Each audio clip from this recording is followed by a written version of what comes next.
Good morning প্রিয় বন্ধুরা। তো মা আজকে আমার উপদেশ দিলা যে ঘুম থেকে উঠে সবুজ কালার জিনিস দিলাম, তখন চোখটা ঠিক থাকে। তো আমি মারে বলছি যে আমি তো সবুজ কালার জিনিস দেখি মা, আমি হোয়াটসঅ্যাপ দেখি ঘুম থেকে দিয়া। তো তাই বকা দিলা আমারে। আর কে কে আমার মতো ঘুম থেকে উঠে সবুজ কালার জিনিস হোয়াটসঅ্যাপ দেখো, কমেন্টে কইও। তো বন্ধুরা আজকে তো বুঝি ওটা লাগি মা লক্ষ্মী পূজা দিতাম, তো আম পাতার দোকানে ছাড়া মার লক্ষ্মী পূজা হইতো না, ওটা লাগি আম পাতার দোকানে তাই নাম আমার। তো এখানে সব কিছু লইয়া এখন গেলাম সোনাতানা করে, এখানে গোলা খেয়ে আমার তো একটু জল খাইলাম গিয়া, তাই দিলাম হলিস আর তারপরে তাই হলিস চাইলে আমি করে আইতেছি, আইয়া এখন মুসাত লাগছি। কোন মতো খোলাই লাগবো, কারণ মই সেরকে ওর দিছে দেখতেছি যে হাতা লইয়া দিতা, তো ওটা লাগি সুন্দর লাগে, তো আমি দিলাম কিন্তু না কেন। তারপর বন্ধু জানতে গেলাম ইয়া ঠাকুর করতাম মুসলাম হর মুসিয়া, তারপরে মা লক্ষ্মী পূজা দিব। তো মা লক্ষ্মী এমনিতেই চঞ্চলা, এর মধ্যে যদি পরিষ্কার থাকে না ঘর, এমনিতে টাইম থাকতা নাই। আর কেউ কেউ বেশি দিন টাইম থাকুন না, মানে টাকা তো সবার সব দিন সমান থাকে না। এখন লক্ষ্মী মা জানি গিয়া রাগ করিয়া রুষ্ট হইয়া আবার ওই আইন তো।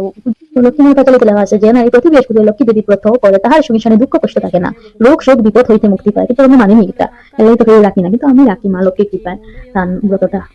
পিড়ি করো লক্ষ্মীব্রত গুরুবারে সন্ধ্যাবেলা লইয়া বুঝিত উপদেশ দিয়া দেবী অদর্শন হইলা গিয়ে দেবী বিদ্যা করে লক্ষ্মী পূজন লক্ষ্মী কৃপায় তারা দুঃখ দূর হইল, দমে পূর্ণ হইল তাহার আলয়। পুনরায় গৃহে লক্ষ্মী করিয়া আগমন হইল বিদ্যার গৃহ শান্তি নিকেতন। মগধেতে বাসে বণিকতন হইল যুগে এলো তথা ব্রতের সময়। ব্রত দেখি বণিক জিজ্ঞাসা নারীগণ কৃপা শুনি তাহা বলে অহংকারে, যে জন দুঃখেতে তাকে সে পুজি লক্ষ্মী রে সদাগরে বাকি লক্ষ্মী কবিতা হইলা অল্প দিনে ছন্দ চাইয়া তাহাই কইলা সর্বস্ব জিল কিন্তু পাপে করিয়াছে অহংকারে হয়ে লক্ষ্মী তাহাই ছাড়িয়াছে। করি দুই কর দুই সেই বণিকনন্দন কাঁদিতে কাঁদিতে করি লক্ষ্মী স্তবন সবস্তুতি শেষ করে প্রণাম করিল, দুই নয়নে বাড়ি দ্বারা জ্বলিতে লাগিল। লক্ষ্মীব্রত সার বলি মনেতে বুঝিয়া তো বন্ধুরা লক্ষ্মী মেলা পাঁচালটা করা কমপ্লিট হয়ে গেছে, ওখানে ব্লগটা এন্ড হলাম। Bye bye, thank you for watching guys.